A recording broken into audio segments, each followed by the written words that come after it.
పెళ్ళైనా పండగైనా వేడుక ఏదైనా పట్టుచీరల ప్రత్యేక వేదిక వారాహి సిల్క్స్.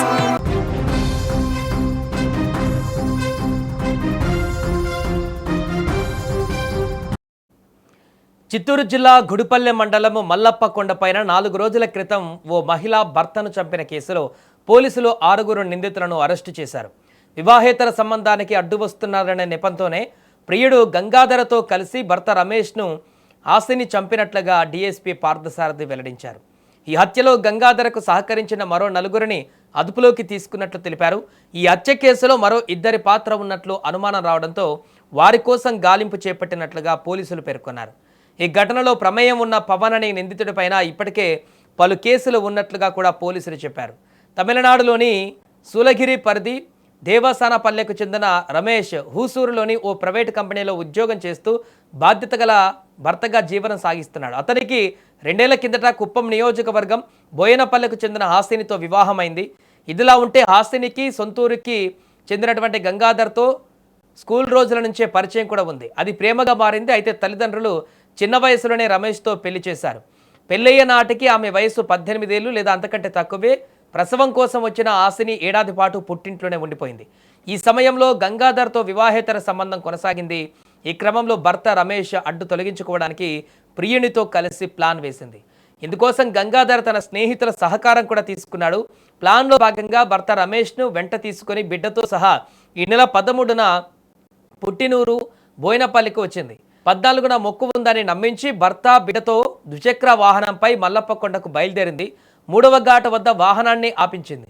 అంతకుముందే మొబైల్ ద్వారా ప్రియుడు గంగాధర్కు లైవ్ లొకేషన్ షేర్ చేసింది. అప్పటికే మాటు వేసి ఉన్నటువంటి నిందితులు రమేష్ను అడవిలోకి లాక్కు వెళ్లి తాడుతో కాళ్ళు చేతులు కట్టేసి కత్తులతో విచక్షణారహితంగా దాడి చేసి హతమార్చారు.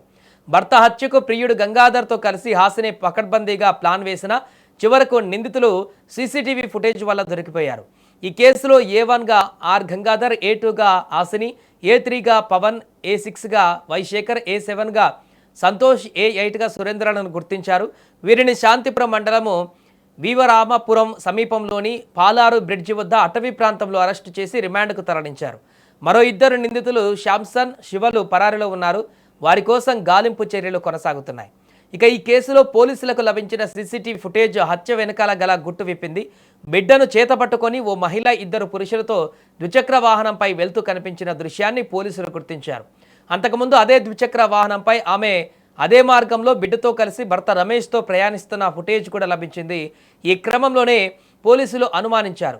వివాహేతర సంబంధమనే కోణంలో దర్యాప్తు తీవ్రతరం చేశారు. కేసును పోలీసులు ఛేదించగలిగారు. కుప్పం సబ్ డివిజన్ పరిధిలోని గుడిపల్లి పోలీస్ స్టేషన్ లిమిట్స్లో గల మల్లప్ప కొండ అనే ప్రాంతంలో అటవీ ప్రాంతంలో ఈ మర్డర్ను ఛేదించడానికి 4 బృందాలను పెట్టి 4 SIs Gudipalli, Rallavaduguru, Ramakuppam and Kuppam SIs ద్వారా టీమ్స్ని ఏర్పాటు చేసి ఆ మర్డర్ కేసును ఛేదించడం జరిగింది. ఈ సందర్భంగా మా ఇన్వెస్టిగేషన్లో తెలిసిన విషయంలో ఈ మర్డర్ అన్న వ్యక్తి పేరు రమేష్ అని. ఇతడు తమిళనాడుకు చెందిన కృష్ణగిరి జిల్లాకు చెందిన వ్యక్తి. 2024లో బోయనపల్లి మన రాళ్ళబదుగురు పోలీస్ స్టేషన్ లిమిట్స్లో బోయనపల్లిలో చెందిన హాసిని అని అమ్మాయితో వివాహం అయింది 2024లో. వీళ్ళకి ఒక సంవత్సరం సుమారు వయసు గల ఆడబిడ్డ ఉంది. ఈ పెళ్లి చేసిన తర్వాత కొన్ని రోజులు వాళ్ళ సంసారం సజావుగా జరిగింది. ఈ అమ్మాయి కృష్ణగిరిలో సంసారం చేసేది భర్తతో పాటు.